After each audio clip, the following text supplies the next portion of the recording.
You are entering a mock draft live stream. Please stand by for Smitty.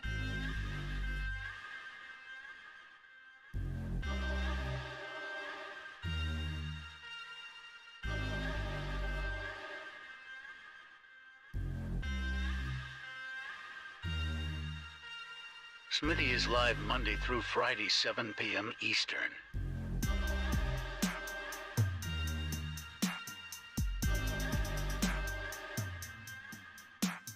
You are entering a mock draft live stream. Please stand by for Smitty.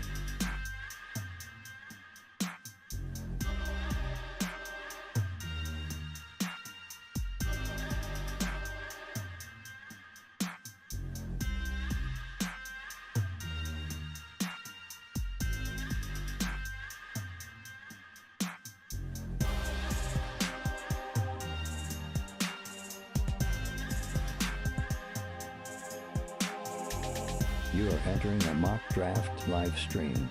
Please stand by for Smitty.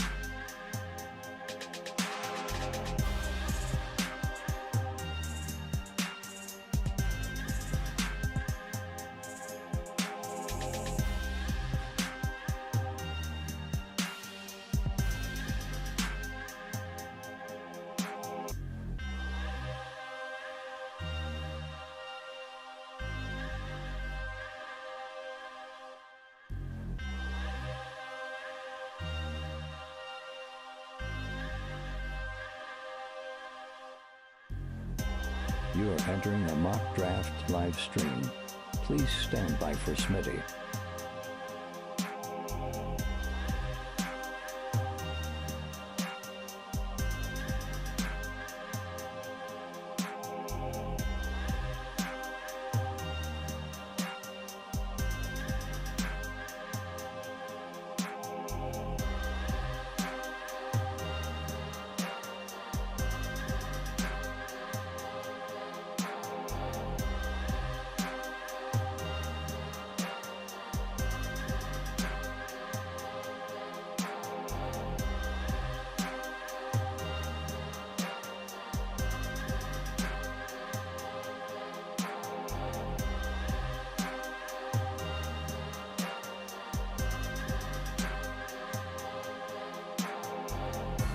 You are entering a mock draft live stream. Please stand by for Smitty.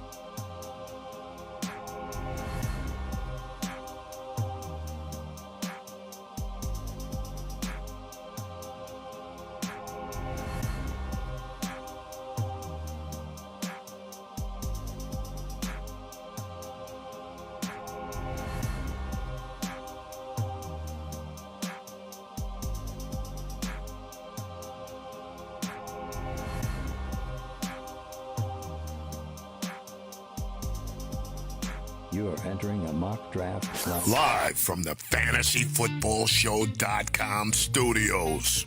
It's the Fantasy Football Show live Monday through Friday, 7 p.m. Eastern.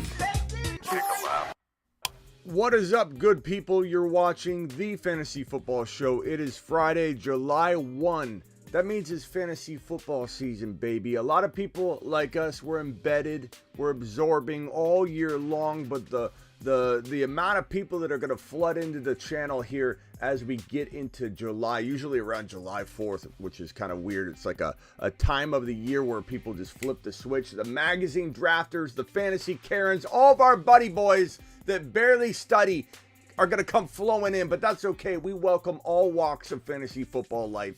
It doesn't matter if you're a casual. We'll take you in. We'll turn you into a fantasy football monster. We don't care. We'll take anybody in because that's the way we roll. It's time for the news. From the FantasyFootballShow.com news desk, here is your breaking news.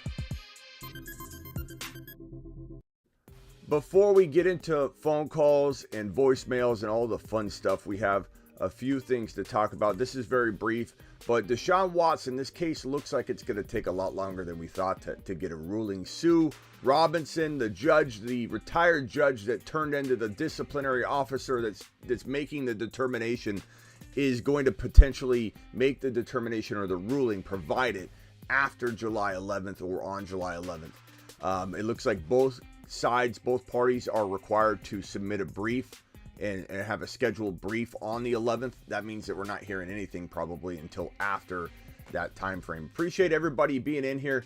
Yes, this is a live stream. Hod Prime first in the building. Gary second in the building. Jeb is third. He's been first for a while. Michael K. CPA Overcome. Ricky 4. Gary. James Frake. Smitty, Calvin, Jack. The usual suspects are in here. The question is Deshaun Watson even worth drafting in redraft? I'd love to know. Please let me know what you think in the chat, and I'll drag your response on the screen. Do we draft Deshaun Watson in redraft 2022? I think we kind of have to, but where do we draft him? So I guess answer the question yes or no, that's fine. But give me a value or a round that you would actually grab this guy in.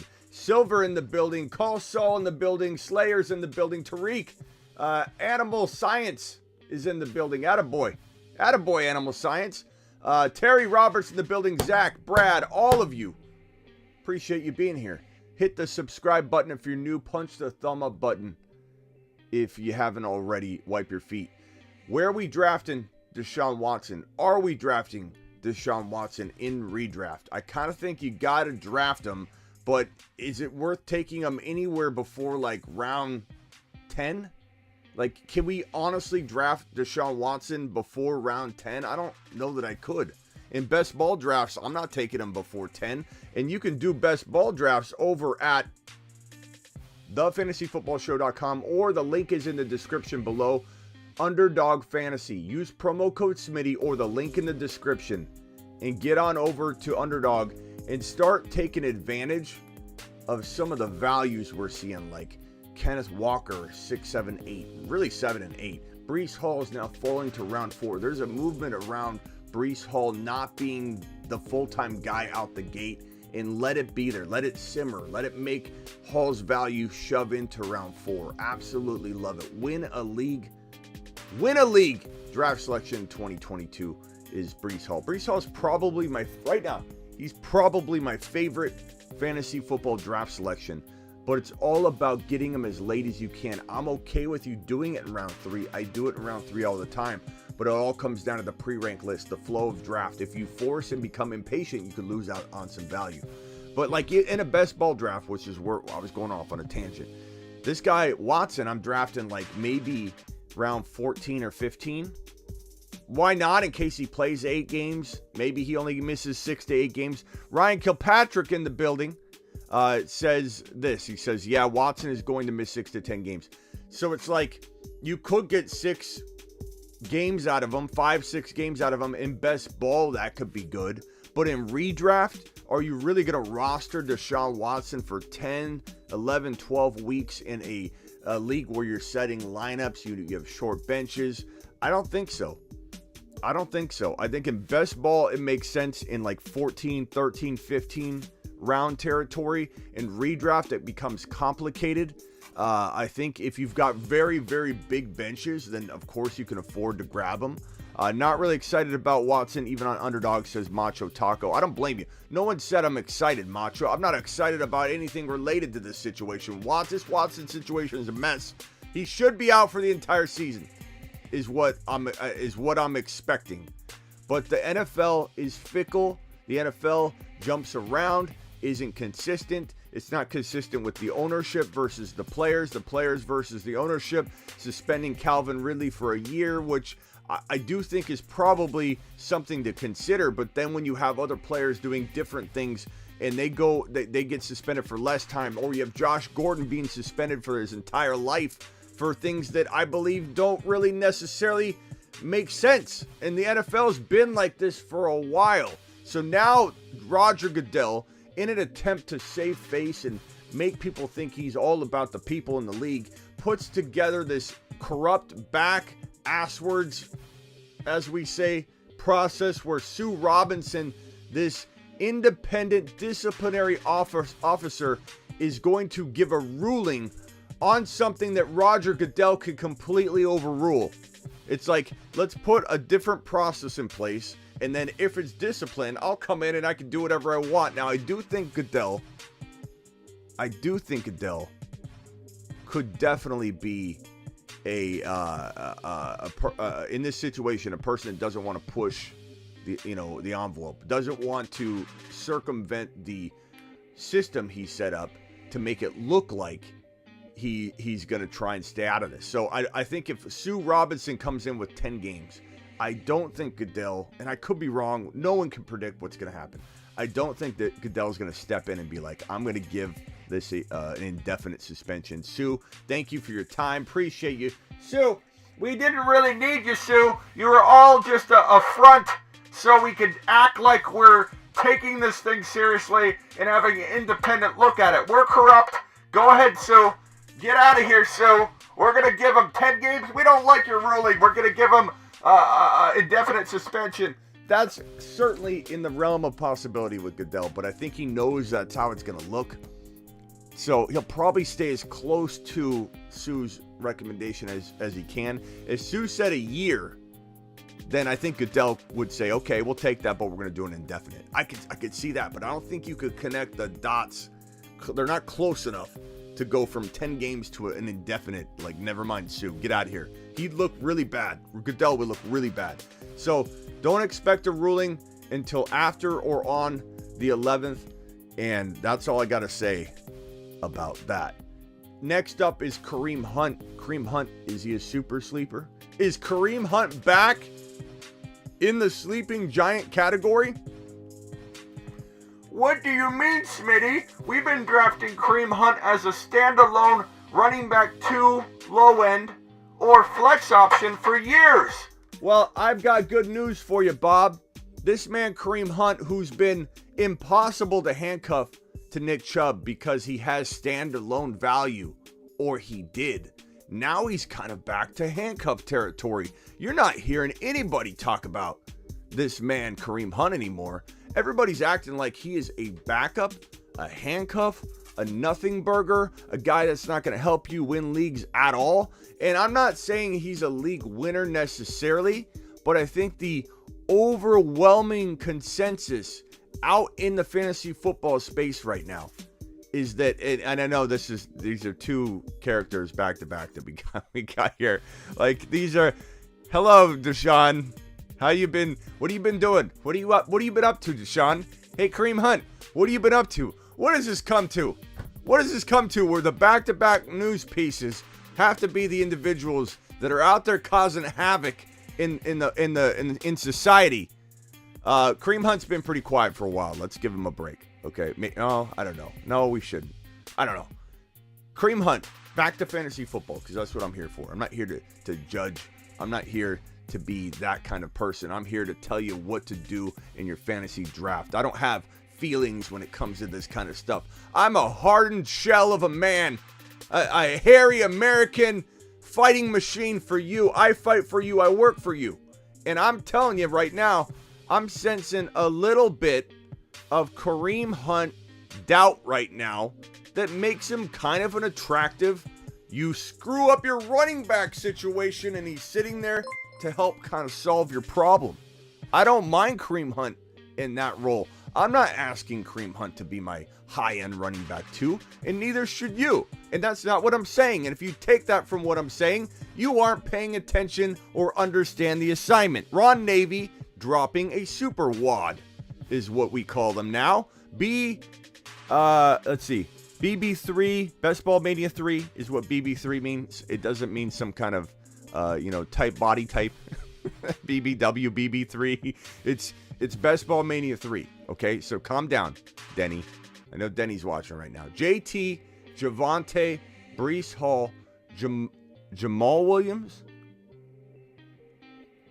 JT, Javonte, Hall. I like that.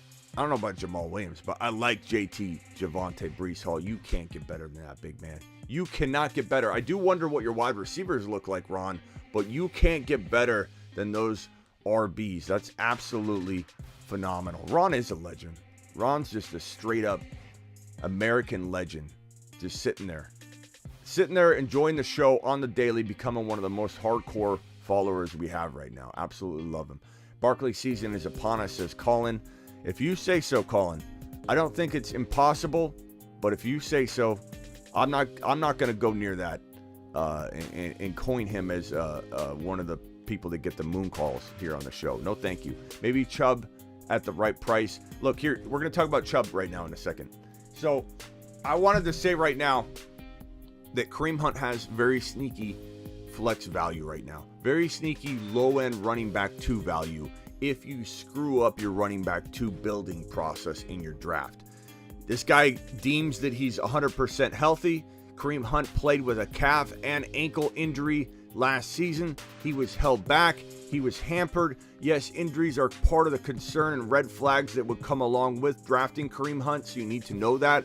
But the risk is pretty much all 100% just completely baked in. It's baked in. You take that thing out of the oven and the dough won't fall. It's risen. It's going to stay there. There's no way this man disappoints you from his newfound, like almost backup, like almost Alexander Madison territory, really, is where you can sometimes find Kareem Hunt. That's not a knock on my boy Alexander Madison. I love Alexander Madison. He's one of still my favorite sleeping giant. I snipe him from every cook owner I can find. I love Alexander Madison, but Kareem Hunt used to live in the 4th round. Kareem Hunt used to live in the 4th and 5th round. He's falling back into Alexander Madison round 6, 7, 8 territory. I don't even know where I could suggest you would get him, to be honest with you, because he's kind of all over the map. Some people, these magazine drafters that come in here and they say, I don't know what I'm doing. They see Kareem Hunt and they're like, I remember this guy. He was going in the 4th round. Let's take him. So ADP is all jacked up. Although I do have my ADP ranking over at thefantasyfootballshow.com. So I can actually share a screen on that right now and show you. This is absolutely free here. This is the one product on thefantasyfootballshow.com that is free for all to enjoy and just absorb.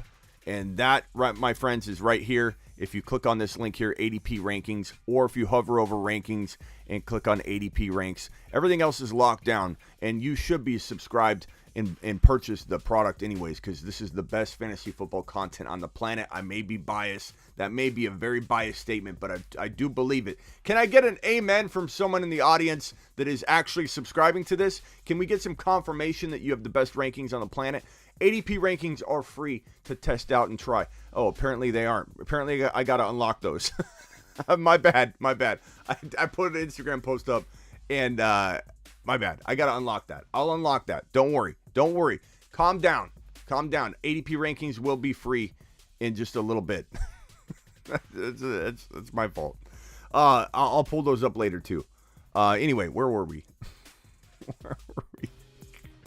Kareem Hunt. They're free. Pay. They're completely free. You must pay. Jeez. Way to go, Smitty. You had one job to do last night when you went to bed at 5 a.m. One job to make the ADP rankings free. And now I teased everybody on Instagram. That post has been up all day. It says, this one's free. And then they click it and it says pay. God.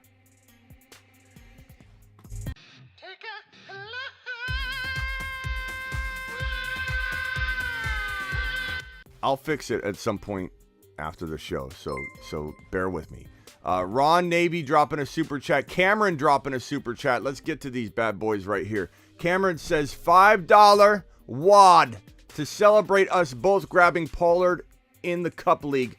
Attaboy, Cameron. Look, I messed up in the Cup League. I'm trying to keep things moving. I'm a busy guy, okay? And in this Cooper Cup League, which I bit off more than I can chew, I ended up pre-ranking. I had quarterbacks mixed into the pre-rank. I didn't go and amend the second pre-rank after I selected through pre-ranking a quarterback, and I drafted back-to-back quarterbacks in round 4 and 5. I got Justin Herbert, and I got I got Herbert or Burrow. I forget. I got Herbert or Burrow, and then I got Mahomes. I think it's Burrow and Mahomes. But it's a 1 QB. But you know what? It's going to be a fun strategy to try out because in best ball, which I told you guys all about already. Link is in the description. Use promo code Smitty, or on thefantasyfootballshow.com, click the Underdog banner in the top left. On Underdog, when you're drafting quarterbacks, it is a very common practice in best ball drafts that are one QB to grab two quarterbacks like Burrow and Herbert back to back, or grabbing like at least a Hurts and a Herbert even back to back, because of the optimal lineups. They set the optimal lineup for you, and even though it's one QB, if both quarterbacks, let's say, score, just for simple numbers, 400 points each, but with an optimal lineup, you can get 500 points instead of 400. Having two monster quarterbacks, you can win a league that way. So it's an interesting strategy. The problem I'm going to have is I'm a human being. I'm not an automated system that's going to naturally start the highest scoring player. I got to try and predict that. And as a human being, I'm probably going to screw it up. But it's going to be a fun experiment to see if I can get my team to survive and win in the Cooper Cup League while having two quarterbacks like that in a 1 QB league. So it will be interesting and fun to try out. Kilpatrick dropping a super chat. Thank you, Cameron, for the wad. Cameron's the man. Cameron's our birthday boy. What is it, 26, Cameron? I don't remember a lot, but I think it was 26 years old. A lot of things go in one ear and out the other. I got too much information that comes at me all day long. You guys would be surprised at some of the things I don't remember, and my followers are like, bro, I just talked to you about this league literally 8 minutes ago. And I'm like, bro, you got to tell me, is this PPR? Is this redraft? Is this dynasty? I forget everything. I have too much stuff coming into my brain. It's just, I can only fit so much. I miss Smitty telling me to get milk, and it's like I got Ryan Kilpatrick over here asking me about a flex question. The milk falls out of the ear. I don't even know. I answer Ryan and not Miss Smitty, and then I'm in the doghouse, Ryan. Vamp dropping a super chat. Here come the super chats. I love it. You gotta love it. You love to hear it. Appreciate you, Vamp, dropping it. B-Day is on Monday. To the moon. To the moon. Appreciate you, Vamp. Here was this other question. Mike Williams, Thielen, Hopkins, Claypool, Christian Watson, Osborne, Campbell, Westbrook. Okay, Kittle, Freiermuth. Okay, I really like what you did there. I love your running backs. Awesome. Awesome job. I think you need to try out a bunch of different approaches in the Best Ball Mania 3. Link in the description. Promo code Smitty. 10 million in prizes. 2 million to first place. 1 million to second place. 470th place gets $1,000. The prize, 10 million in prizes. If you get 470th place, you get $1,000. Hey, Ma, I got 470th place in the Underdog Fantasy Best Ball Mania 3. Link in description, promo code Smitty. What do you think of that, Ma? 470th place. That's awful, son. My son's a moron. No, Ma. 470th place on Underdog Fantasy. Promo code Smitty, link in description. It gets you 470th place, Mom. Gets you $1,000. My son's a genius. That's a lot of meatloaf. Yeah, Ma, give me the meatloaf now. Now, bring it to the basement. That's how it rolls. That's what I'm talking about. Underdog Fantasy, link in description. Promo code Smitty. Go do it. Draft best ball. And I love that Ron Navy's dropping different approaches. He goes Javonte, JT, and Breece Hall. And then he's got Kittle and Freiermuth. And then he does a nice little sleeper wide receiver rotation led by Mike Williams and a returning Hopkins later. A Claypool who I like a lot. You guys are all upset at Claypool because Claypool said something stupid. Claypool said, I'm not a number 5 wide receiver. No, never mind. I'm a top 3 wide receiver. He couldn't even get it straight. He said he's top 5, then he changed it mid-sentence to top 3. Is he 5 or 3? What happened to 4? Why can't he be 4? Why is he going to choose 5 or 3? But this guy Claypool comes out and says, I'm a top 3 wide receiver. And now everybody's clowning on him. But guess what? Claypool could be the number 1 wide receiver on the Pittsburgh Steelers offense. Watch. Grab your popcorn. Come in, you Deontay Johnson truthers, and tell me I'm crazy. Like as if I can't tell you you're crazy if you say Deontay's going to outscore Claypool. Why am I crazy? Because I say Claypool is going to outscore Deontay. He's the alpha. He's the bigger guy. He's the guy that can grab an errant pass because we know Mitchell Trubisky's probably, You never know, but probably not going to be the real deal. And so Claypool is going to have these go-go gadget arms that can grab pretty much anything, anywhere across, the field. Whereas, ow, that hurt. Deontay Johnson drops footballs, needs rapport built with the quarterback before he gets comfortable. Like, I don't know. I understand where you're coming from if you're a Deontay supporter. I do, and I respect you, but respect my Claypool take, okay? And if anybody likes Pickens to be the number one, we need to respect them, because Pickens could be the number one. Absolutely love it, Ron. Navy, keep dropping the fire. Vamp, thank you for the super chat. Kilpatrick says, thanks for helping us all out. Love what you do. Kilpatrick, I love what you do, pal. You do what I do from the other side of the fence, and I absolutely love it. You crush it. You crush it from a follower perspective. Kilpatrick, you are the best in the business. Okay? Kilpatrick, to the moon. To the moon. Where were we? We got East Coast Tatty dropping a attaboy wad. Let's go, mashed potatoes. Appreciate that one, buddy boy. What a wad drop right there. Appreciate you leaving that right at the doorstep. A $10 hauler, anything above $9.99 gets an attaboy mashed potato button push, of course. And then we've got another one from Jenkins here. Jenkins, I'm going to set you right here, young man. This one right here from East Coast Tatty says, this is Todd. I changed my handle to East Coast Tatty because only my friends and family call me Tatty. And you and the chat are great. Terry, Rapture, Swaggy, and my fantasy football family. I love it, Tatty. If we can now call you Tatty and we just became best friends, I'm here for it. So, East Coast Tatty, to the moon. To the moon. Appreciate you, buddy boy. And I don't hand out moonshots to just anybody. So, we're glad to have you here. You are family. Take a lap. Love the avatar here. Take a lap. Amazing. Maurice says,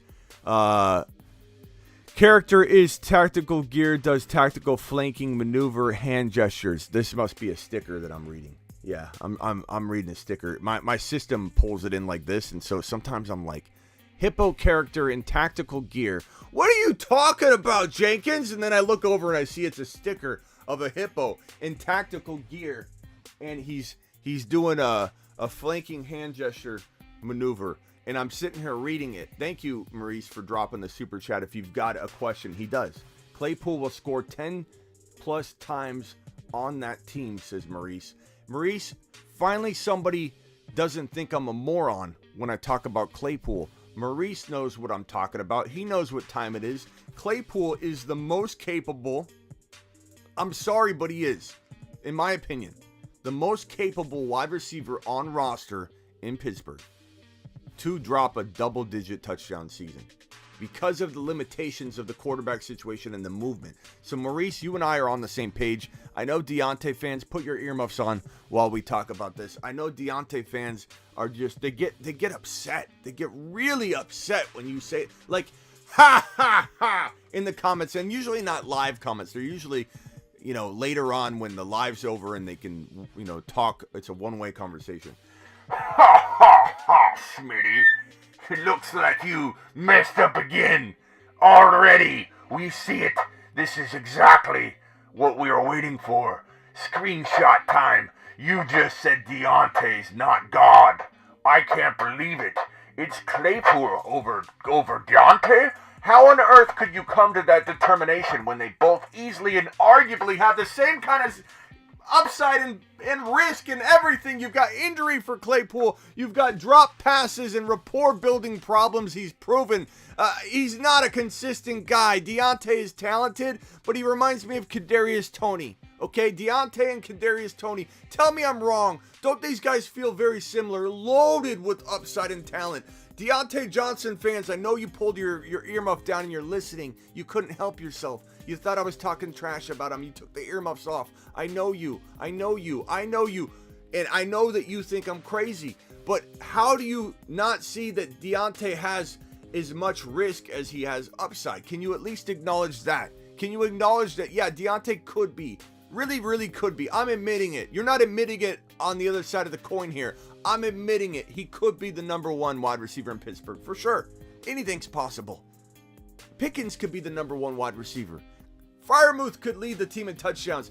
It's all possible. We don't know what we're looking at with this Pittsburgh Steeler passing attack. We don't know. We have no clue. Freiermuth to the moon. I'm here for it. Those moon shots are going out like candy today. I just think that, yeah, Ron Navy says double-digit TDs potentially for Freiermuth. I mean, I don't know if that will happen. I'm not predicting that to happen, but I'm saying let's not pretend that Deontay's locked into this for sure goodness. Stop it. Stop it. Claypool could easily be the top wide receiver. The difference is Deontay's going where? Round 4. Ridiculous. What are you doing? Round 4. Come on. If you like Deontay, take him later. I get it. It's fine. But round 4, you out of here. I've seen him go around 3. I've seen him go around 3. Why? Claypool goes in round 7, 8, or 9. I've seen Claypool go in round 9. Claypool could. Admit it, Deontay owner. Claypool could outscore. Could outscore Deontay. He's going around 8 and 9. Deontay's going in sometimes 3. Recklessly. Sometimes 3. Unbelievable. I'm surprised I didn't initiate a rant mode on that. Anyway, where was I? I was all over them. Did I miss any other super chats? I think I got them all. Maurice, thank you. East Coast Tatty. Tatty's the boy. The man, the myth, the legend, the friend. Smith. Smith, I'm sorry. He says, super chat, what happened to my name change, Smitty? What do you want it to be, Smith? Tell me what it is, and I'll go in there right now while we're live, and I'll change your name for you. I'm sorry, I didn't even see where you said what name you want to change. So can you drop another message? It doesn't have to be a super chat, but let me know. Smitty, will you be live on the 4th of July? What kind of question is this, Freddie? What do I look like? An a-hole that's going to leave you hanging, Freddie? Freddie, I work for you, Freddie. I work for you. You think I'm not going to be live on the 4th of July? I work 365, Freddie. I'm live on Christmas. Well, not at the same time, but at some point I'm going, at some point I'll go live. Christmas late night. I'll move the time, Freddie. Like, Freddie, be realistic. Okay, but 4th of July? I mean, maybe I move the time. I don't know. I might move the time, Freddie. Be realistic, Freddie. Get off my back, Fred. No, I'm just kidding. I'm just kidding, Freddie. I work for you. Right?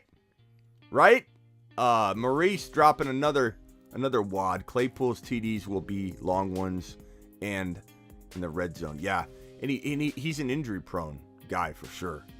Definitely. East Coast Teddy says 4 mocks at one time for the 4th of July. We could do that, Freddie. I like that idea, Freddie. Freddie's dropping some good ideas here. Joel, what's up? What's up, Joel? Whoever drafts DJ in the 4th is delusional this year, says Swaggy. I could get behind that statement. I would say that's a mistake. Okay, let me get off of that thing. What thing, Freddie? Freddie, there's no need to apologize. Freddie, I just said I work for you, Freddie. Lance haters are dumb, says Tommy. Tommy, let me just say this, Tommy. Finally, something that we agree on. I think lately we haven't agreed on much of anything, but I don't love the tone, bro. I don't love the tone. Tommy, you're coming in a little negative. Negative again. You're coming in a little negative. Constantly negative. Get off my back. You're fine, Freddie. Just, can't you say Lance is going to be amazing? Like, why does it always have to be a negative, Tommy? Why does it have to be a negative? Why can't you come in and say Lance is going to ball? Let's go. Lance to the moon. To the moon. Mashed potatoes.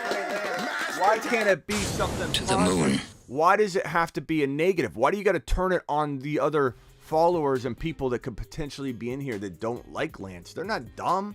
They just need to be enlightened to Trey Lance season.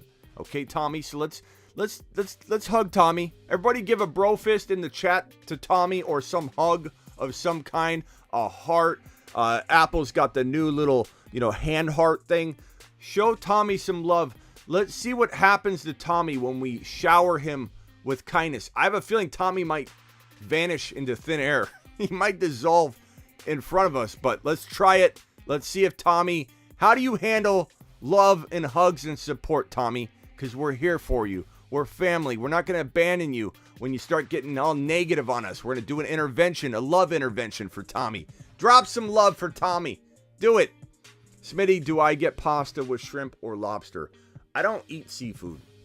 So, do what you want. I love pasta, though. I love pasta. Okay, so anyways, wrapping up this news. It's taking forever. Oh, my God. We're on news item 2, and we've got 20 minutes left in the show. This guy right here, draft him as a secret weapon flex option. He's falling to handcuff territory. Absolutely love it. I'm here for it. This situation is confusing. James Cook, Singletary. We got back-to-back reports from The Athletic. Like, this is the same guy. This is the exact same guy, Joe Buska something. We'll call him Joey B from The Athletic. Says he expects James Cook to operate as the Bills' third down back and see snaps at wide receiver. So basically be a boss. Joe B saying that James Cook is ready to become a man. And then this, in the same, article, The Athletic Joey B reports that Bills the coaching staff remains firmly behind Devin Singletary. Joe, make up your mind, bro. I'm reading both of these side by side, and I'm trying to figure out where in the heck you're getting your information and what you're trying to. Are you trying to play both sides? Are you trying to lay off? Are you trying to say Singletary will be the man, James Cook will be the man, I will be right at the end of this thing? Not really, because both could get hurt, bro. Both could get hurt. What if Zach Moss ends up being the guy? Like, you didn't cover all your bases here, Joe. You've got 3 running backs you need to hype up. I don't understand what's going on here. I don't think anybody understands what's going on here. We can guess. Devin Singletary was absolute fire down the stretch. I want to say it was like 8 TDs in the last 6 games Devin Singletary scored. Or no, 6 TD, 7, maybe it was 7 TDs in the last 6 games. I forget the exact number. It was straight fire. He was literally on fire, burning. He was a top 10 running back. Devin Singletary exploded down the stretch. Now you could draw 2 conclusions. You can use my thinking of, okay, Penny doing well down the stretch in 2021 is more of a system. And I like Penny. He's good. He's not great. He's good. He has trouble staying healthy. But can you just take what he did and say this is great news for Walker?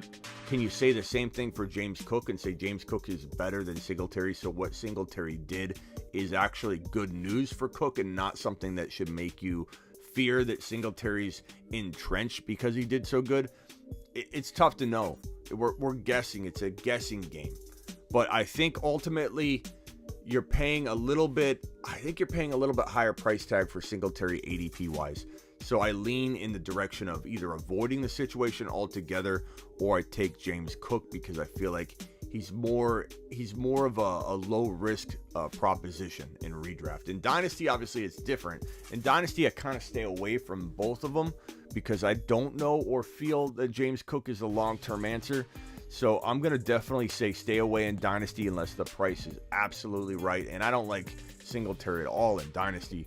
But in redraft, I'm saying I've seen him go a little too early. I've seen him fall to a reasonable draft location. So it kind of depends on ADP, I suppose. But in the end, I'm going to roll with James Cook as being the man, the myth, the semi-legend of part of the season. At what point does he take over? Your guess is as good as mine. And let's roll to the voicemail segment. It's voicemail time. Drop a voicemail at the Fantasy Football Ron Navy Show with the on 20 gram. spot. Tell your grandma. He'll punch you in the throat. Ron Navy dropping a wad on the screen right in front of everyone's face. Right here, Ron Navy says, first of all. Mashed potatoes! Yeah, buddy. Appreciate you, Mr. Navy. Ron says, if you get the full potential of Trubisky, but if not, then those players could be screwed. Then you get Pickett with no idea of how he will do. I drafted both week 17 and 18, but I have Herbert. Oh, maybe is that week 17 or week 18, Ron? What are you saying there? I have Herbert with them and got to take some chances with homer picks. Okay, I think you mean like later in the draft. Yeah, bro, your team's fine. Like, you don't need to defend your wide receiver room. I love the Mike Williams. I love the Hopkins. I love everything about the team that you drafted in an approach where you're scooping and stockpiling running backs, and you're going to go kind of cheap at wide receiver. I don't mind that at all. I think you don't want to do it in every one of your Best Ball Mania 3s, but you want to have different varieties. Now, Ron, my next challenge for you is to double up quarterbacks, Herbert and Burrow, or Josh Allen and Herbert, or Josh Allen and Burrow, or Mahomes and Burrow. Those 4 quarterbacks, not Lamar, not any of those guys. I'm talking about the top 4. Get 2 of the top 4 quarterbacks in round 4 and 5. In round 4 and 5, Ron. And I want to see a team built that way. Let's try that. I think you can do it. I think you could crush it. I think you'll actually really like that team. What is Tommy saying? Here we go, Tommy. Good God, Tommy. Let's after we just gave you a big hug, Tommy. Here are all Tommy's comments. I haven't read them all yet, but let's see if any of them are positive. Okay, here's Tommy. Tommy. Okay, so these are the most recent comments by Tommy. Thanks, Terry. I forgot to like. I get sidetracked easily. Oh my God, Tommy. That's great. We're making big strides, bro. What's up, Terry? I love it. Look at Tommy. I think our hugs worked. Ron, it's Trash Bisky. Okay, he's a little bit back. Terry, better late than never. That's okay. We're okay with that one. Terry living the dream, stuck in a nightmare. Okay, that's a little negative. Tommy says that my 1999 super chat by Ron it reminds him of an infomercial. That's back to a little bit negativity there, Tommy. I don't know about that one, bro. I mean, you're kind of basically making fun of my business right there, Tommy. I'm not making fun of your guitar or anything, bro. But, all right. We'll take what we could get. We got about 50% return on our investment of throwing out hugs for Tommy. Tom, I mean, he's a pessimist. He's like mom. Son, I don't know if My son, this is my mom. he does videos online. I don't know. I worry about him. What if the NFL goes under? What's he going to do? What's this man going to do if the NFL... What if they decide to just not have the NFL anymore? I understand. He does these videos. I don't even understand it. He does video. He's a video, like a video game online. My son. I don't know. I'm not sure what he does. Well, it's his life. He's a grown man. I can only do what I can do.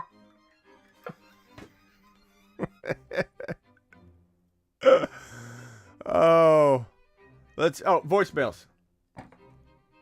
It's my son. I don't know what he does. Hey boys, happy Canada Day. I won't make the show today. Just wanted to say Claypool, Mechie, and Jordan Palmer to the moon. Draft yourselves a Canadian. Draft yourselves a Canadian. Who were the players that he said? Are they any of them moonworthy? Say Claypool, Mechie, and Jordan Palmer to the moon. Draft yourselves a Canadian. I could put Claypool. I don't know if I want to put Claypool to the moon. Maurice, I'm sorry I didn't see your super chat yet until right now. CD lead in yards and or TDs. I feel my Cowboys will have some fantasy studs this year. What say you are great, Smitty? I think CeeDee Lamb could certainly flirt with top 1 to 5 wide receiver categories. Could he be top 5 in TDs? Certainly could. Could he be top 5 in receptions? He certainly could. Could he be top 5 in yards? He certainly could. Is he going to win a triple crown? No, I don't think so. But will he be borderline 4 to 7 or what about borderline? He'll be 4 to 7 for wide receivers, in my opinion. Do I think he'll be 1? He could. I love CeeDee Lamb. I was predicting huge things for him last year, and he disappointed. Not extremely, but he definitely underperformed based on my expectation. But I think this is the year. You've got Cooper gone. It doesn't worry me because he's going to get more coverage. Or they move him around all over the field. There's a reason Cooper Kupp doesn't get double teamed and he can't really be contained is because they put him in the slot. You can't really double team in the slot very often, if ever. And they move Kupp all over the field, and it makes it hard for them, any defense, to really game plan around it. I don't know why more teams don't run wide receivers the way the Rams run Cooper Kupp. Not every wide receiver can play all over the field is part of the reason, but a guy like CeeDee Lamb can. And CeeDee Lamb is an absolute monster in the slot. And the stats tell you that. The stats tell you he's one of the best receivers in the league in the slot. And so I think top 1 to 2, it could happen. But I definitely think, it's safer to rank him around 4 or 5 or 6. That's my guess. It wasn't a joke. I speak facts.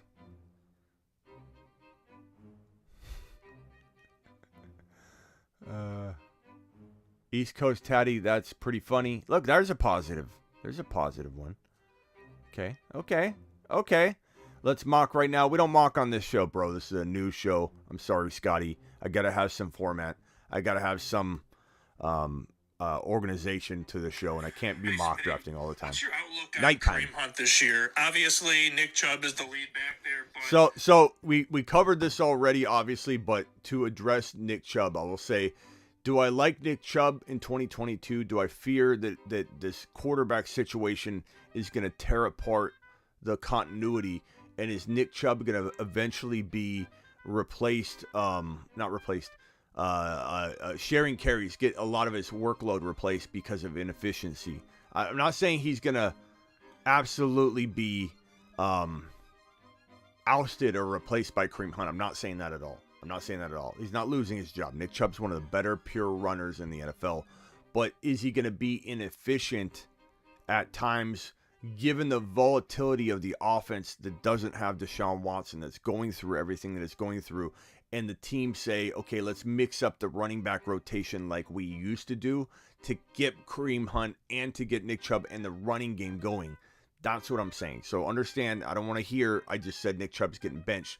Does Nick Chubb lose a lot of touches to Kareem Hunt that we don't expect to occur now, that ends up unfolding later because of the continuity of the offense? Is Kareem Hunt so good at pulling in passes comparatively to Nick Chubb that the team decides to do a running back by committee to try and fix the problems that arise from having Watson out? Like, think about it from a coaching perspective. If the boxes are stacked against Nick Chubb and he's not efficient because he's facing 8-man front after 8-man front, and defenses are like, go ahead and beat us through the air, Brissett, or if Baker somehow remains on the roster and starts, which is always a possibility, but Brissett's probably the starter.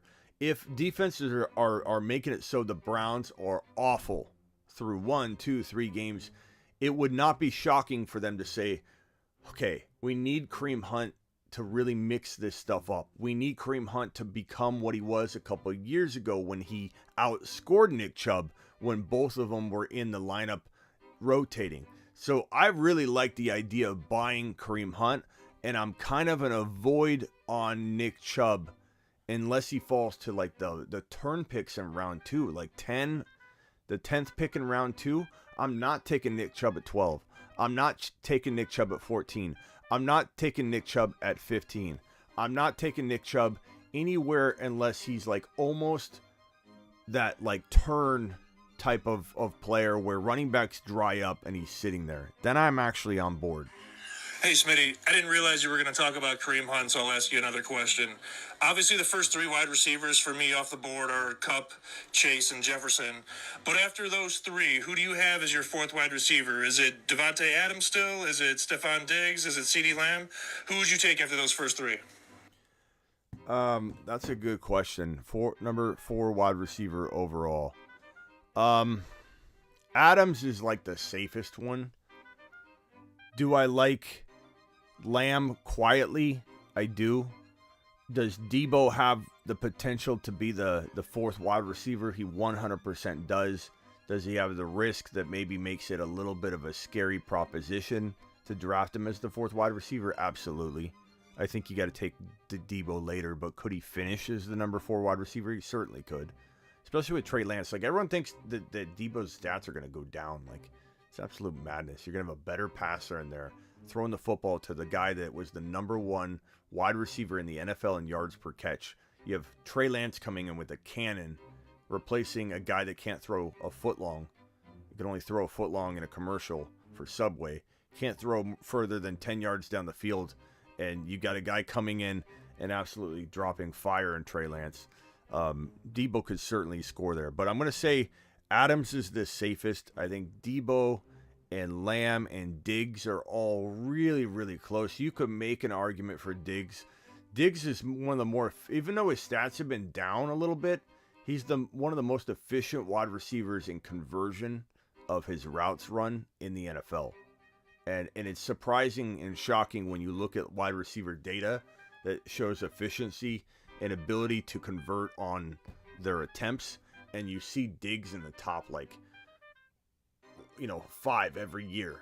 And it's like, wow, Diggs is absolutely efficient and phenomenal. Why doesn't he have wide receiver 1 overall stats? It's kind of confusing when you look at the data. But I think it tells you that Diggs is an amazing route runner, very consistent, and that if Josh Allen does take another step forward, which he most certainly can, Diggs is going to be taken along for the ride. So Diggs is a very, very decent wide receiver 4, 5, 6. Lamb's a very good 5, 6, 7. Debo's a really good 5, 6, 7 or 6, 7, 8.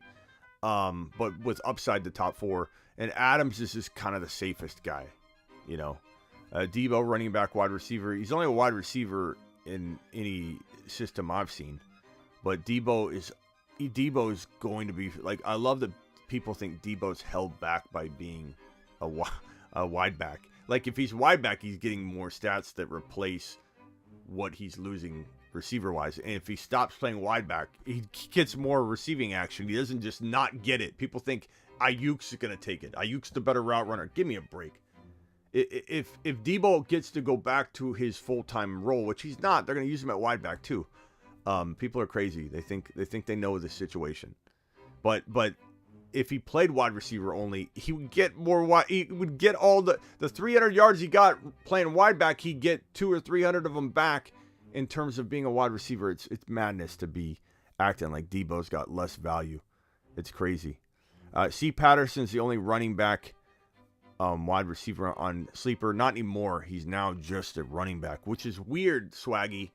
I think that's what you're kind of trying to say here. It's weird because C. Patterson is now moving to wide receiver. What's Sleeper going to do? Well, they rip away his double eligibility because people whine, cry, and complain. And they did it about Taysom Hill when he earned every bit of his dual eligibility. He earned every bit of that during the year, playing all the positions. He earned it, and people cried and complained until ESPN said, we got to do something. Everybody's upset. We've triggered some people about Taysom Hill. We've got to put it back. We got to make it right. And then Sleeper takes away Cordell Patterson's wide receiver eligibility. Yeah, sorry, Swaggy. His wide receiver eligibility when he's going toward being a wide receiver, and they're going to probably put Algier in at running back. What is going on here? Stop messing with the eligibility, especially in the middle of drafts. Why they took away Cordell Patterson, as we call him on the show, Cordaly. Why take away Cordaly's wide receiver eligibility mid-drafts? In the middle, people drafted him because he was dual eligible. Unbelievable. Taysom Hill did not deserve $20 million. Please, what does he say? Please tell me you didn't just say that. Say what? What on earth are you talking about? Who said anything about 20 million? Who said? It's like my mom. It's like, hey, Mom, I'm going to back, this is when I was younger, I'm going to back the car out. Your car's in front of the basketball hoop. You're now taking my car for a spin. I don't have you on the insurance.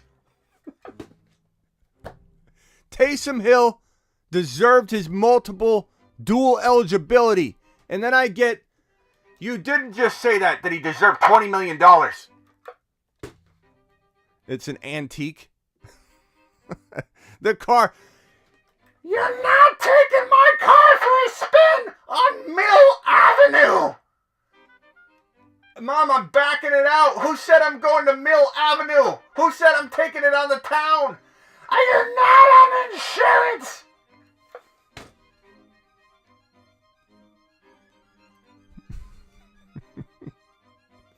Good question. Ryan. What's up, Smitty? Quick question. How do you feel about Albert O on Denver? Russell Wilson usually has some type of connection with his tight ends. Just want to see what you think. Albert O, I like him a lot. There's talk about them moving him over to wide receiver, oftentimes not just tight end, and that could open up a lot more production for him and opportunities, but we'll have to see. Drafting, drafting Albert O as a starter is risky right now because they brought in the rookie. A lot of people like this kid. I'm kind of concerned about the sleeper potential that he has as a number one tight end for anybody's team. So I'm definitely gonna. Your mom sounds thirsty. I need a drink! Smitty! Hey, little Smitty! Did you say you got 470th place in Underdog? That could buy me a lot of drinks and some meatloaf! So Albert O is your backup. I like him, but he's your backup. That's it. You know, he used to be kind of in our talks of like the guys that could be, you know, Fryer Booth types, but not right now. As a backup, maybe a guy you get to trade your starter away because Albert O is the real deal, but we got to see it happen. Drafting a rookie tight end. Not sure, you know, what's going on there. I like Albert O. You just got to be careful with him. I like him, though. What's up, Smitty? For years, it's been my golden rule in fantasy football not to draft a player that's returning from major injuries. Of course, it doesn't work always. Adrian Peterson most famously had that great year after coming back, and recently Joe Burrow. So my question is, with the advancement of sports medicine, is my golden rule now outdated? No. Your golden rule is probably going to avoid more problems. What am I doing here? Wide receiver 4 overall, injured players. Your golden rule is probably going to save you more than it hurts you. Because, you know, and it depends on the injury, but like take J.K. Dobbins. Take from last year as an example of J.K. Dobbins this year. Take Saquon Barkley. Take Mike Thomas. Take CMC. And apply it to Derrick Henry. Apply it to J.K. Dobbins. Apply it to, you could even say ETN. Like, let's be honest here. There's potential risk for him. There certainly is. The difference between ETN, J.K. Dobbins, Mike Thomas, Christian McCaffrey is that ETN's on the field and looks explosive and says he's 100%. Now, players are always going to say they're 100%. You can't always trust a player, especially Tyreek Hill. You can't, like, we no longer can trust Tyreek Hill whatsoever because Tyreek Hill, he puts on his Tua goggles, and Tua's, oh my God, he's better than Josh Allen. Did you see that spiral? Did you see that spiral?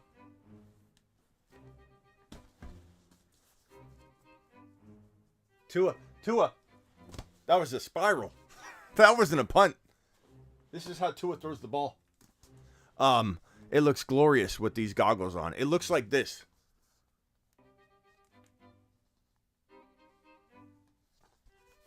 These goggles are amazing. Look, injuries are a big deal.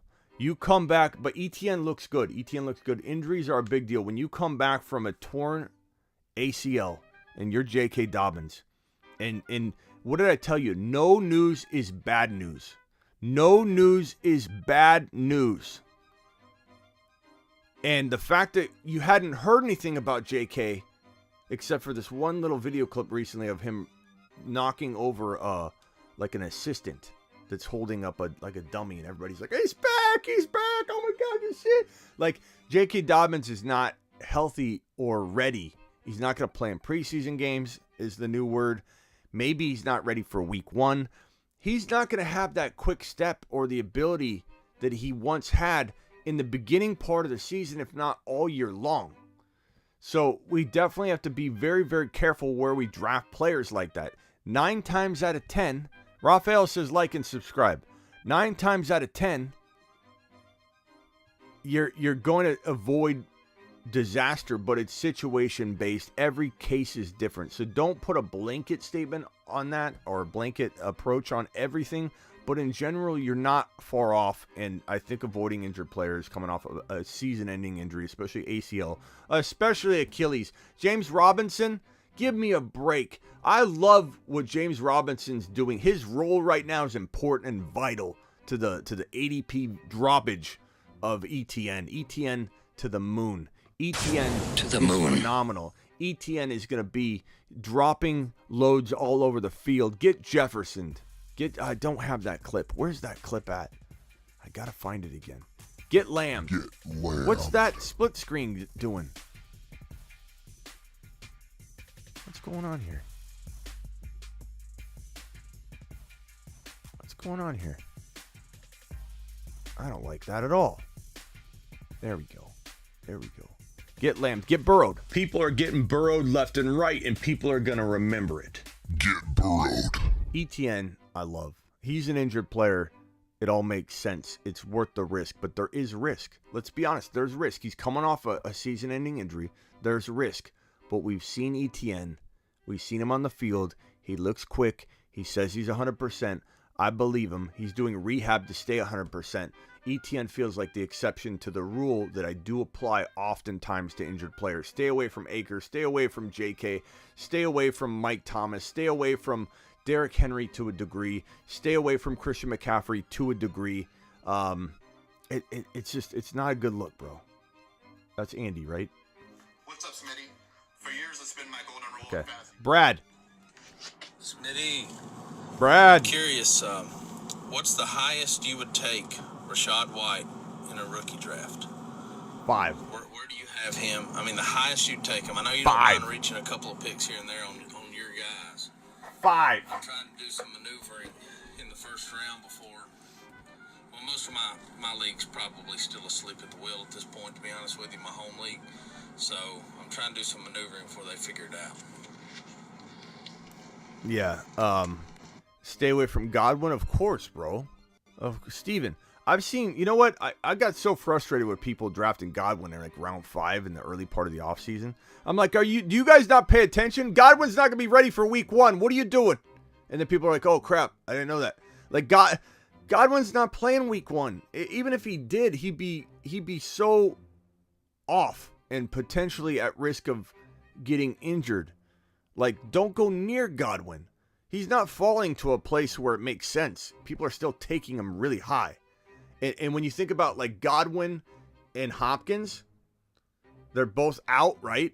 Take the guy that's healthy, even if they came back in the same week, or even if Godwin comes back a little earlier, Hopkins is in much better positioning to do well than Godwin trying to get healthy. He's barely going to get healthy enough to get on the field, and you're going to expect him to go crazy. Not to mention he's an injury-prone player. Coming back from an injury usually indicates or sets you up for another injury, like hamstring injuries. ACL tears usually lead to hamstring injuries that first year back. Remember Dalvin Cook came back from his torn ACL? He had hamstring issues the entire second year. So there's that. I think we're all set on the voice messages for today. Let's go ahead and open up the phone lines for just a few minutes here. Call into the show. Call into the show. Call into the show. Dial 602 NFL.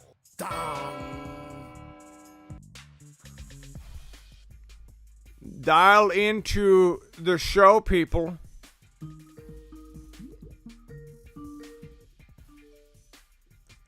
You hung up. Try again.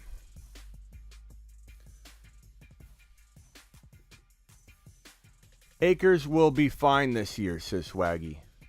Okay.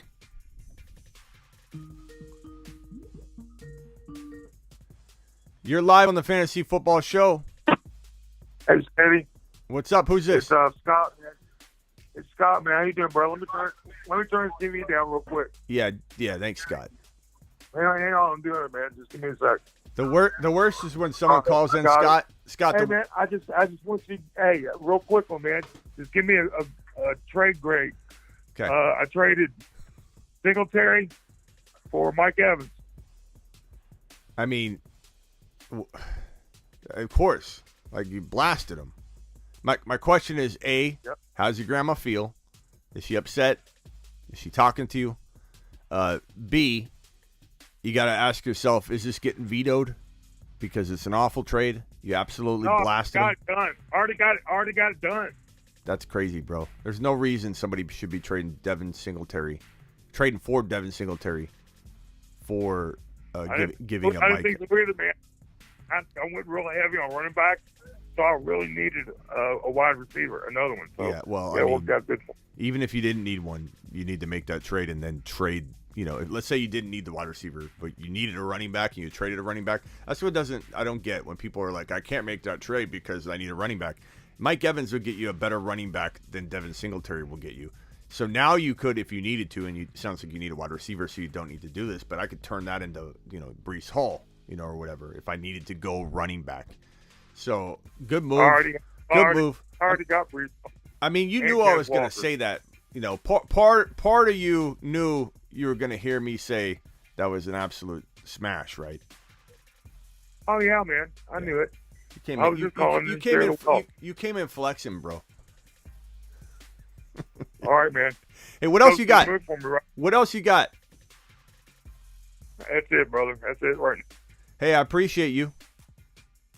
All right, man. You have a good day. Call in anytime, bro. Shot, right? Call in anytime, all right? At the moonshot, ain't it? You want a moonshot? Yeah, man. You get a moonshot, buddy boy. Here you go. All right. To the moon. Thanks, man. I'll call again. I'll call again and let's show, man. All right, man. Appreciate you. What I was trying to say before he asked this question was that it's the worst when somebody calls in and they're like, "Hey, Smitty. Hey, Smitty. What do you think of? What do you think of?" It's like the show's blaring in the background louder than the individual. You got to turn down the dial when you call in, just like the old radio days. What's up, Bap? East Coast Tatty. Humble brag. Yeah, you know what? We're okay with the humble brags. You come in and you blast Grandma with a trade like that. It's okay. You can come in and flex it. He came in and flexed it, and boy, did he do good. So absolutely love it. Nice trade, pal. Nice trade. Humble brags are okay. We all need them sometimes. Swaggy acres will be fine. You trust your gut, big boy. I'm going to stay away from it. I'm staying away from it. I'm not going near acres. I don't think he's fallen far enough in the real world. In our world, he falls to around 5. In the real world, he goes a lot higher. You're live on the Fantasy Football Show. What can I do for you? Hey, it's the Bruce. The Bruce is loose.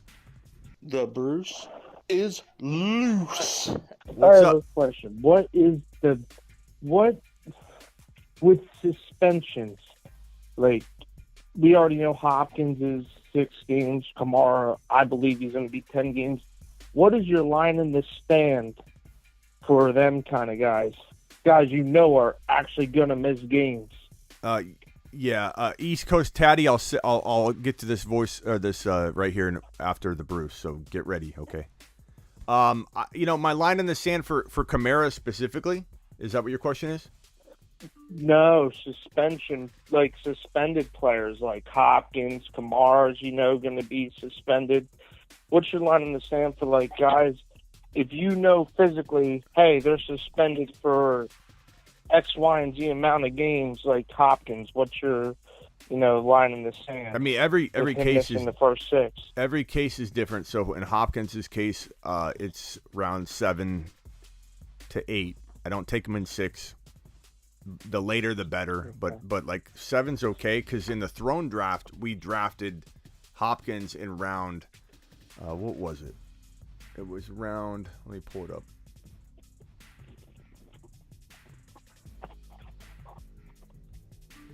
It was like round. I want to say. Here's the draft room. Let me pull it up right here. Let me share the screen. So this is the throne draft right here. We took Hopkins at 7.1. Can you see? Okay. Can you see that? I don't know if you're watching. Yeah. But 7.1, and then we took Brandon Ayuk almost 24 picks later at 8.12. So, I mean, that's phenomenal. Like, we almost took Brandon Ayuk at 7.1. We skipped him and took Hopkins, and we still got Ayuk at 8.12. So now Hopkins becomes, and let me put this up. I'll show our team. I know you know it, but some of the people may not. But here's our team right here.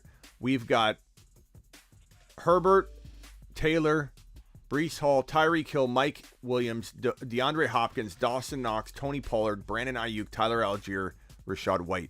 So now we have Ayuk that gets to fill the Hopkins spot. So my line in the sand is in a place where I can keep like Hopkins as a secret weapon. Like, he doesn't even have to start for us. We could have Ayuk start all year. Hopkins is that win a league guy for us.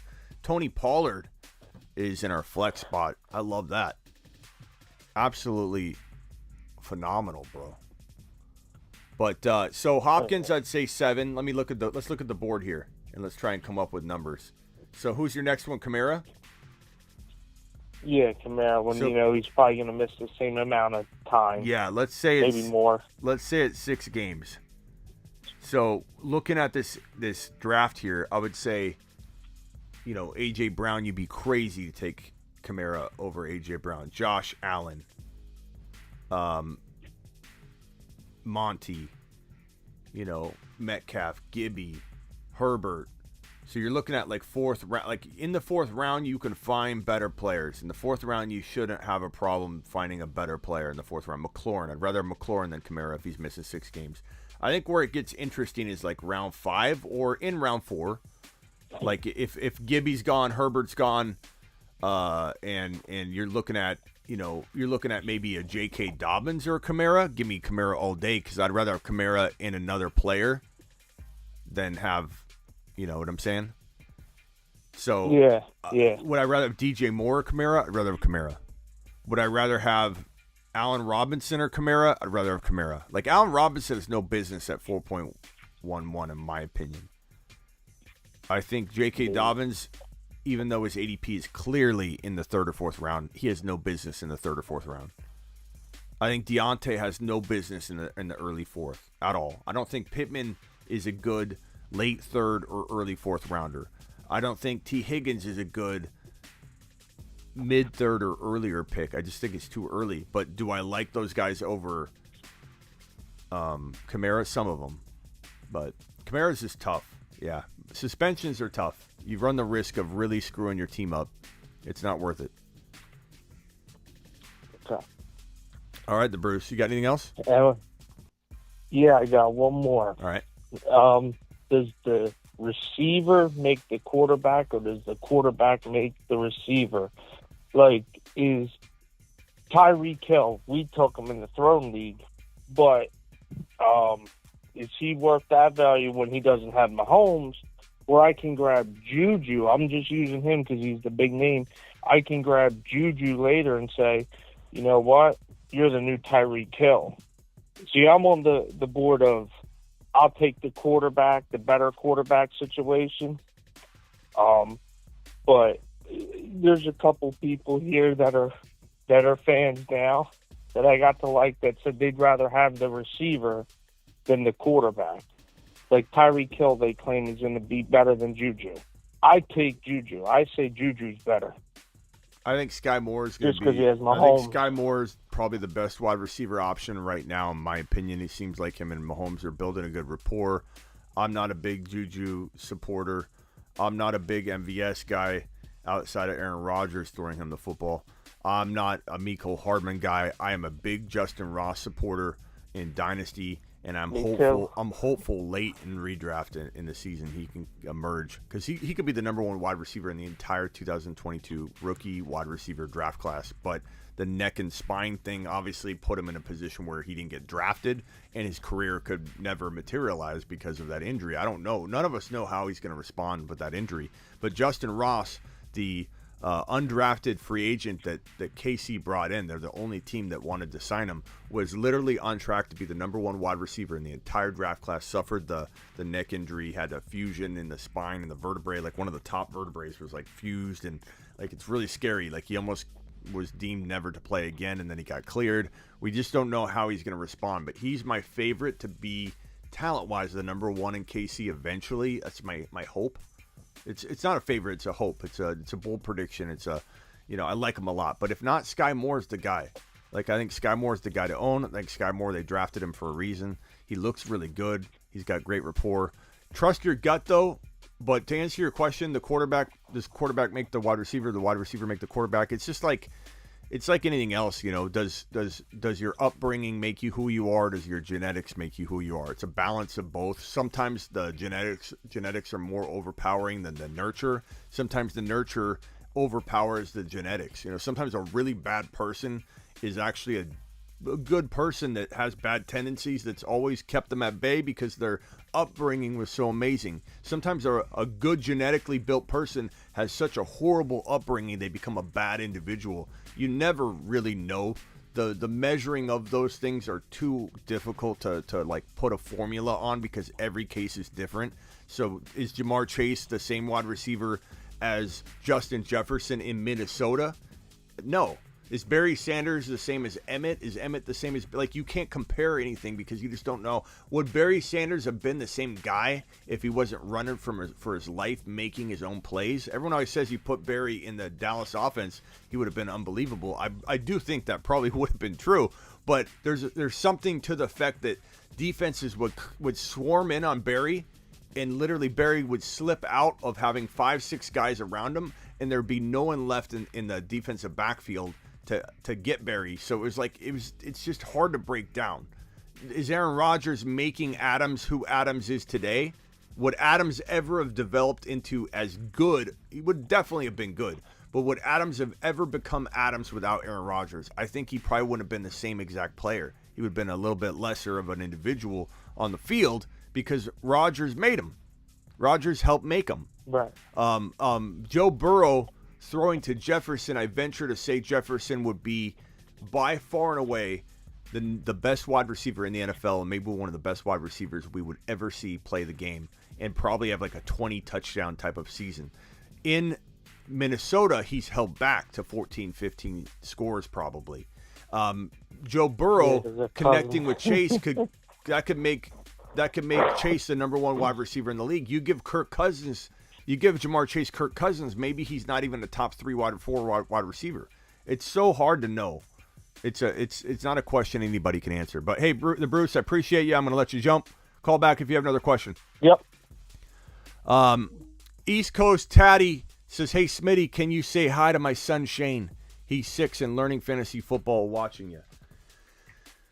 Okay, Shane. We appreciate you. Take your first lap, Shane. We're gonna take just a soft lap. We're gonna ease into it. We're not gonna give you the hardcore take a lap button. We're gonna do the soft little. Take a lap. Take a lap. Take a lap, Shane. Take a lap. A nice healthy lap. Laps are good for you. We appreciate you being here, Shane. These are the good. Take a lap. Take a lap. Laps. Take a lap. Take a lap. Call into the show. Dial 602. Jefferson over Chase. Yeah. Oh, call back. It hung up.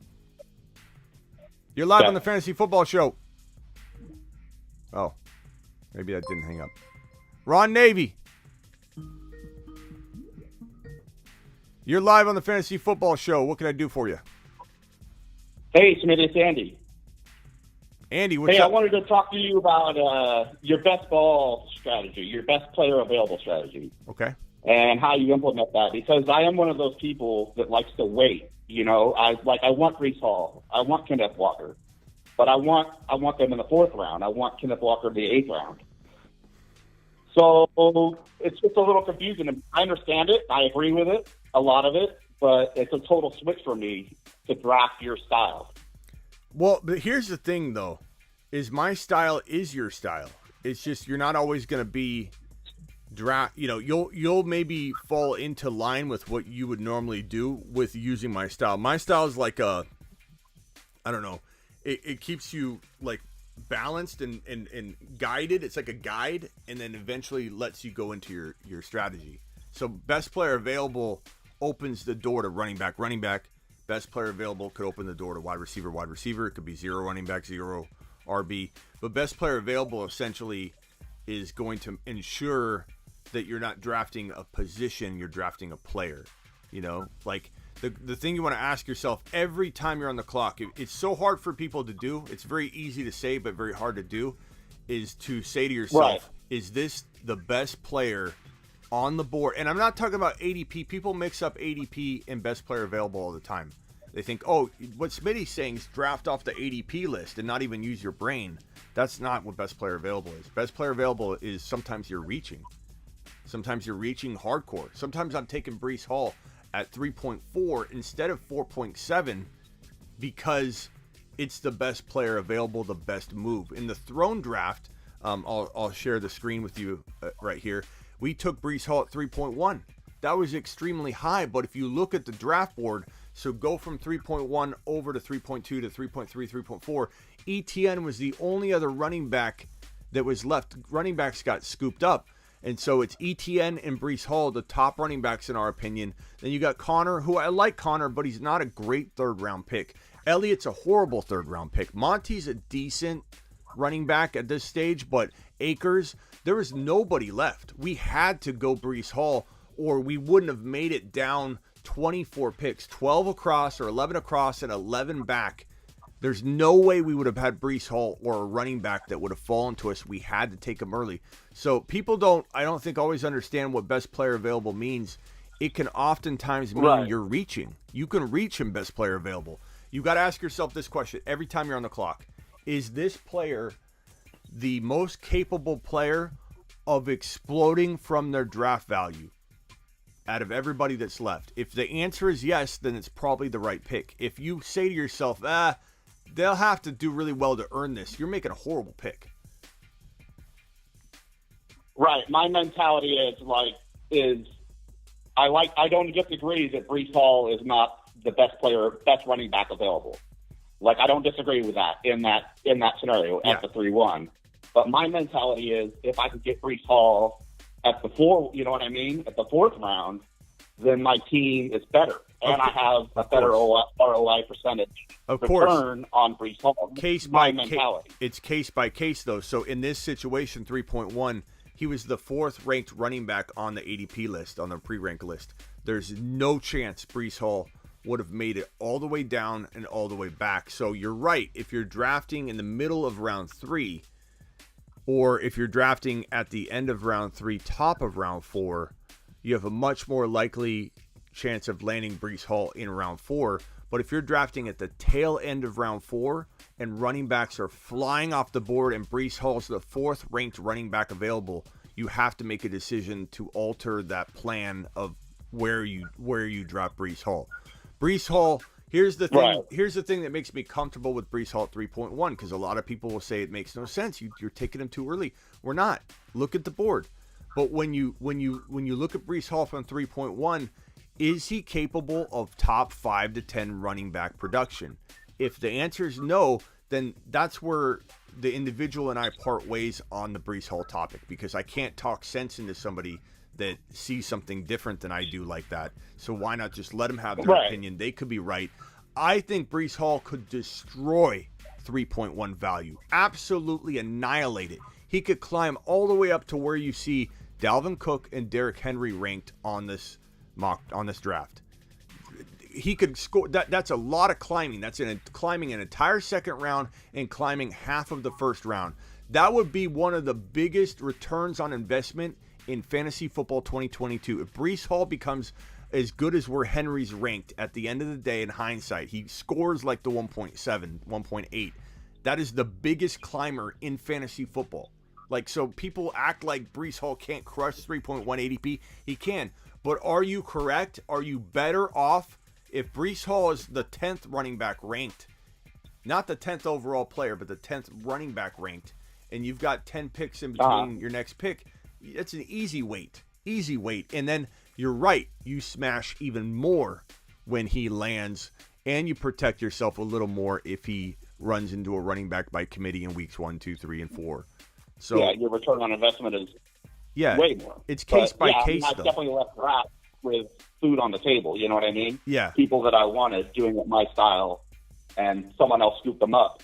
I mean, that's the way it goes. Yeah, it's case by case. So though. I just want to understand it a little more. It's interesting, and I definitely want to implement it more into my game. I don't know if I'm as gung-ho as you, but I like it, obviously. Well, what's the strategy you like more, though, that you're tempted to like more? Well, it's just what I've done is, I try and wait. I'll have a group of guys, like let's say in the third round, like where T. Higgins is going and A.J. Brown. Well, I like Mike Williams just as much as those guys. They're the same to me. Maybe a little more, of course. I would like A.J. Brown.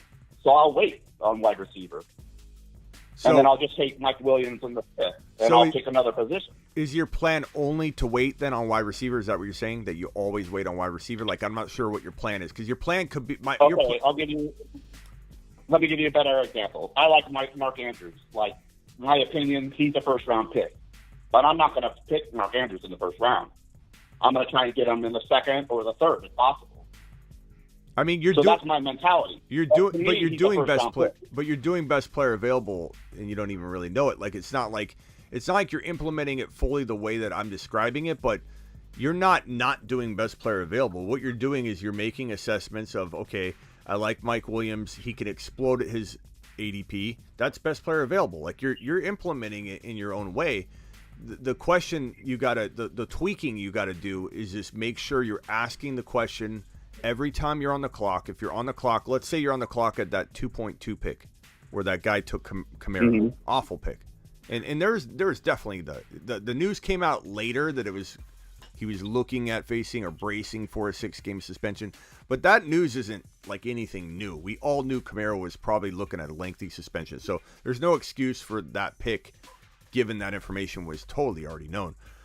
At 2.2, let's pretend we're at 2.2 right there. Every player behind Kamara we could draft.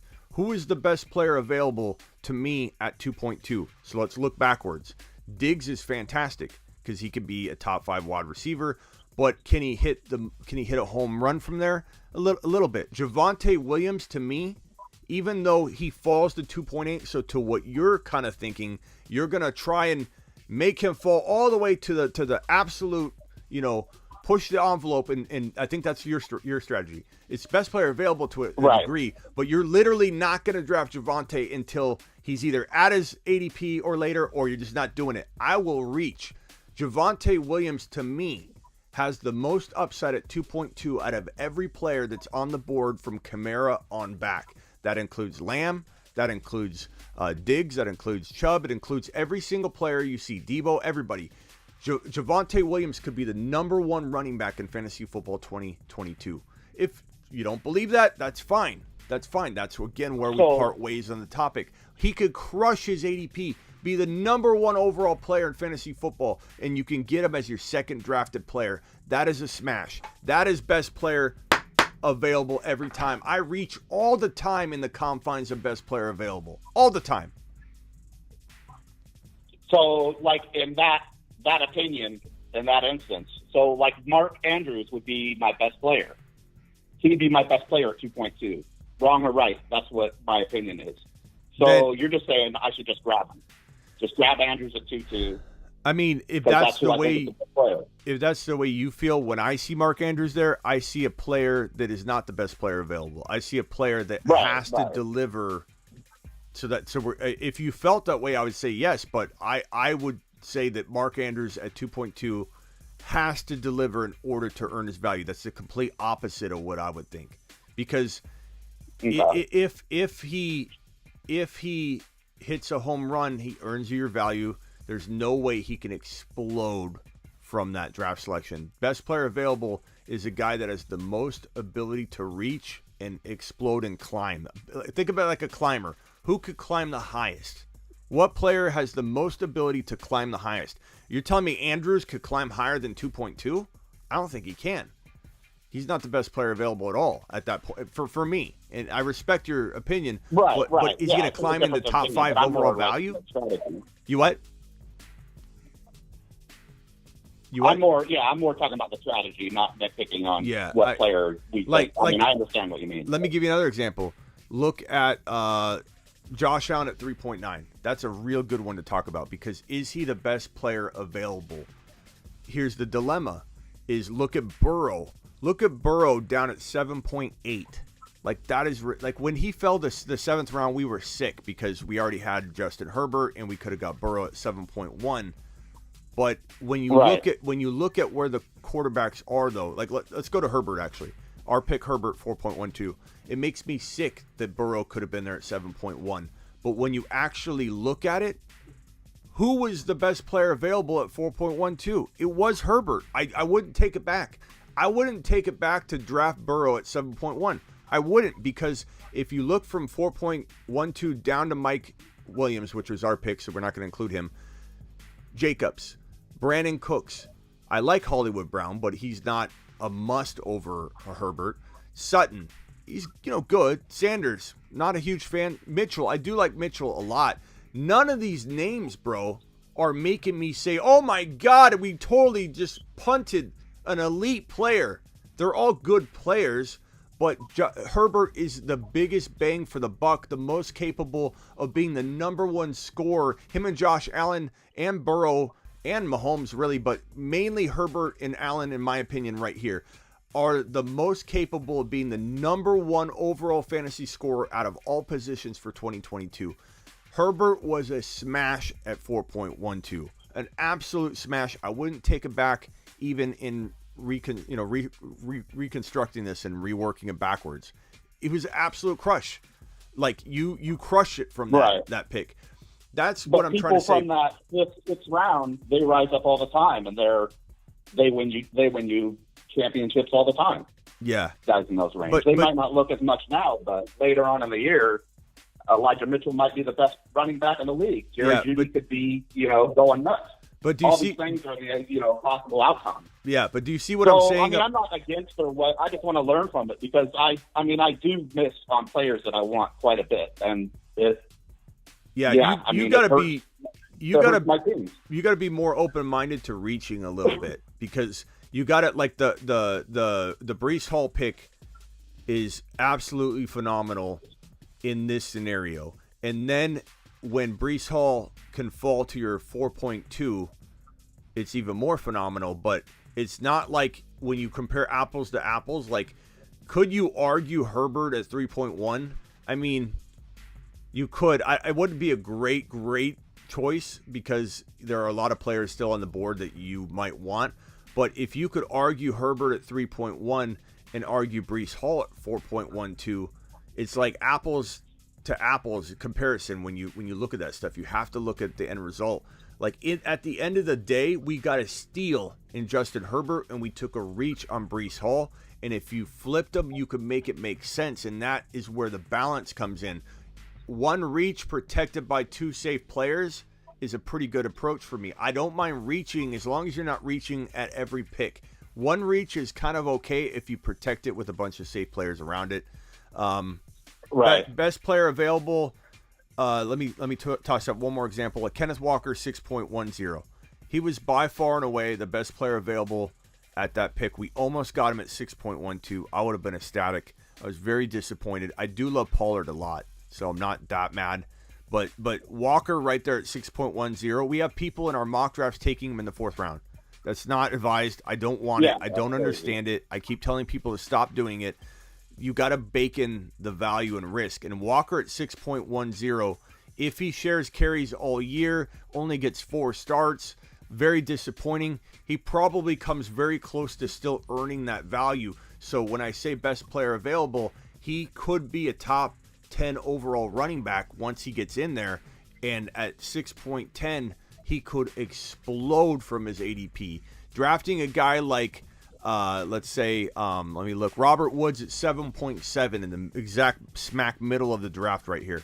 Awful pick. Absolutely dreadful draft selection. You have Burrow You literally passed on Joe Burrow for Robert Woods. What in the hell is wrong with you? Who was that? Who was that? Burrow, Russell Wilson. Who did But he that? got- Who did that? That's awful. That is an awful pick. I'm going to roast that. That was analyst. That was my boy Joey. That was awful. Like, that was one of the worst picks and decisions you could make at that point in the draft. Robert Woods coming off injury, changing teams, new playbook, not healthy. You pass on a guy that could be the number 1, number 2, number 3 quarterback and could be the number 1, number 2, or number 3 overall scorer in fantasy. That is the difference between best player available and taking a position instead of a player. Burrow and Woods, side by side. One of them is a league winner at 7.8. The other one's trash. And we love Bobby Trees on the show, but in terms of fantasy value, it's trash. It's not a good pick whatsoever. Yeah, All right, man. well, it's interesting. I mean, what you do is pretty unique, but I mean, all right, man. Just mix it in. You don't have to change anything. Just start making sure you are comfortable reaching, and then you're already drafting it, bro. You're already doing it. You just got to implement it a little bit differently. Yeah. All right, man. Yeah. All right, man. Thanks. Later.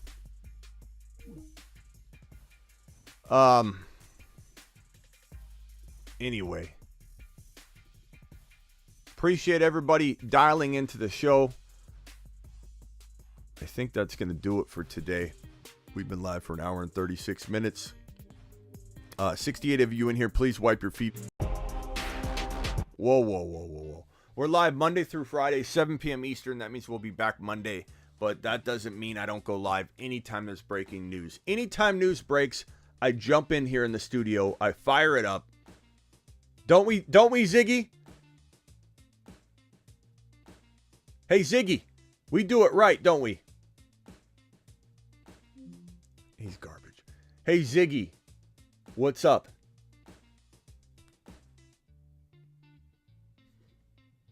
Ziggy, are you there? I'm here. I listen once I hear the wake word. He's garbage, bro. We're live Monday through Friday, 7 p.m. Eastern. Anytime there's breaking news, I come in and I tell that man right there, that worthless piece of garbage right there that runs my studio, I tell him to fire it up. I say, Ziggy, studio off. We got to turn it off. Ziggy, studio off. So news breaks. DK Metcalf signs his contract. Your boy Smitty. I walk in like this. Here we go. In breaking news, DK Metcalf signs a big monster contract. Ziggy, studio on. Did you mean bedroom? Oh my God, Ziggy, studio on. Ziggy, studio on. He's worthless. Anyway, something to that degree. We fire up the show. I go live. When news breaks, I want you to think of me. When news breaks, you know I'm live. That's what I do. I work for you. I go live. Plain and simple. So what happens if breaking news breaks? In the chat, I go live. You come here. This is where you venture to. Monday through Friday, 7 p.m. Eastern. Unless there's breaking news. I'm also on thefantasyfootballshow.com. My one-on-one text line. Go order it. Get on-demand text service with me. I carry 2 phones around. Every time you text me on a real phone, real number, I will leave you and hold down the voice message and give you a minute or 2 response. And it's going to be absolutely phenomenal service every single time. Ron Navy. Draft went pretty good overall. Appreciate you, Ron. Appreciate everything you do. Click the link. Play Underdog Fantasy in 2022. Take advantage of Breece Hall. Take advantage of Kenny Walker. Take advantage of all these players that are going really, really late and shouldn't. Take advantage of Burrow and Herbert. Go click the link and leave a comment. I respond to every comment. See you tonight. Mock draft.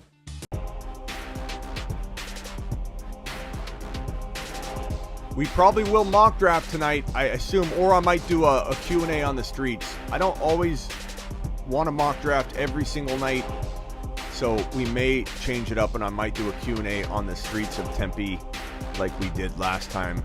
It's always kind of a good little live. So that might be what we do tonight. So stay tuned. Again, promo code Smitty, link in the description. Get your thefantasyfootballshow.com membership. Become a YouTube exclusive member.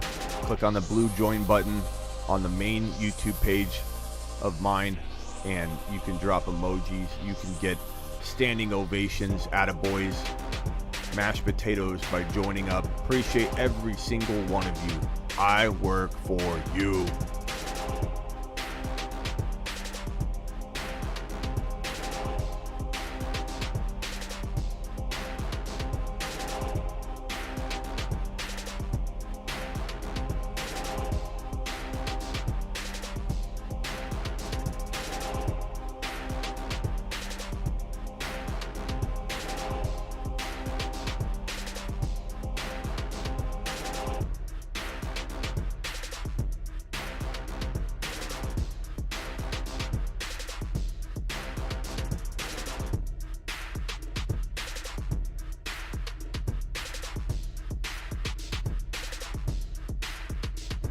Until next time, Bubba. Catch you later, Bubba. Deuce, bro.